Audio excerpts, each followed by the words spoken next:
2014 წლის მესამე კვარტალში პირდაპირ უცხოური ინვესტიციების მოცულობა გაორმაგდა. ენერგეტიკაზე კი განხორციელებული ინვესტიციების მხოლოდ 7% მოდის. სამინისტრო ამბობს, რომ დარგში არსებული მდგომარეობის შეფასება მხოლოდ პირდაპირ უცხოური ინვესტიციებზე დაყრდნობით არ შეიძლება. მინისტრის მოადგილე ილია ელოშვილი ბიზნეს კონტაქტთან საუბარში იმასაც აღნიშნავდა, რომ ბოლო პერიოდში ადგილობრივი კომპანიებიც გააქტიურდნენ, რაც პირდაპირ უცხოურ ინვესტიციებში არ აისახება. არის თუ არა ენერგეტიკა კვლავ მიმზიდველი სექტორი და რას ამბობს სტატისტიკა? ამ თემაზე სასაუბროდ ენერგეტიკის სამინისტროს საინვესტიციო პროექტების დეპარტამენტის ხელმძღვანელი ქალბატონი ლიზა თადუმაძე და საქსტატის საგარეო ვაჭრობისა და უცხოური ინვესტიციების სტატისტიკის სამმართველოს უფროსი ლიკა ძებისაური გვერდდება. მოგესალმებით, დიდი მადლობა, რომ ხართ ჩვენი სტუმრები. იგივე სტატისტიკით დავიწყებ, ქალბატონო ლიზა, თქვენთან საუბარს. 2014 წლის მესამე კვარტალი, რომელიც ზოგადად პირდაპირ უცხოური ინვესტიციების სიმრავლით გამოირჩეოდა, ენერგეტიკის სექტორზე მოდის 7%. რა ციფრია ეს და რა არის ის მიზეზი, რასაც რეალურად პირდაპირ უცხოური ინვესტიციების კუთხით ჩვენ ვადევნებთ ბოლო პერიოდის განმავლობაში თვალს, რომ ეს ტენდენცია შემცირების გასავლებით, მივესალმები ჩვენს მაყურებელს.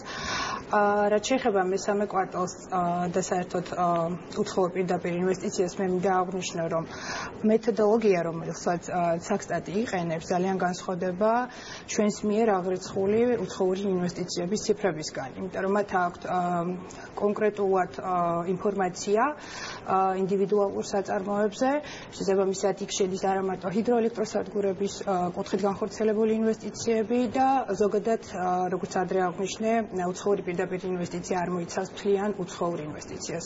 ჩვენ კი ვითვლით ზოგადად განხორციელებული ინვესტიციის ციფრებს, რომელიც აბსოლუტურად განსხვავდება უცხოური პირდაპირ ინვესტიციისგან. კი ბატონო, ქალბატონო ლიკა, მაშინ კონკრეტულად რომ მოითხრათ, რას ემყარება მეთოდოლოგია, რომლის მიხედვითაც ხდება კვლევა ამ შემთხვევაში ენერგეტიკის სექტორში? იმიტომ რომ ჩვენ გვახსოვს, როდესაც იყო საუბარი 2014 წლის პირველ კვარტალში ინვესტიციების დონეზე, რაც ბოლო 7 წლის განმავლობაში ყველაზე დაბალი აღმოჩნდა, მაშინ ენერგეტიკის მინისტრმა კახა კალაძემ გააკრიტიკა ის მეთოდოლოგია, რა მეთოდოლოგიითაც ითვლებოდა ეს პირდაპირ უცხოური ინვესტიციები, რას ეფუძნება და როგორ ითვლით ამ ინვესტიციებს და რატომ არის ესეთი დიდი სხვაობა ამ ციფრებს შორის, რაზეც ქალბატონი ლიზაც მიუთითებდა.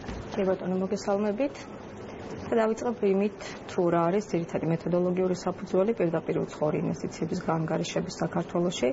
საქსტატი ხელმძღვანელობს საერთაშორისო სავალუტო ფონდის მიერ შემუშავებული მეთოდოლოგიით, რომელიც გამოიცავთ 2008 წელს. ეს არის საგადასახდელო ბალანსი და საერთაშორისო საინვესტიციო პოზიცია. ეს არის ძირითადი სახელმძღვანელო მეთოდოლოგია.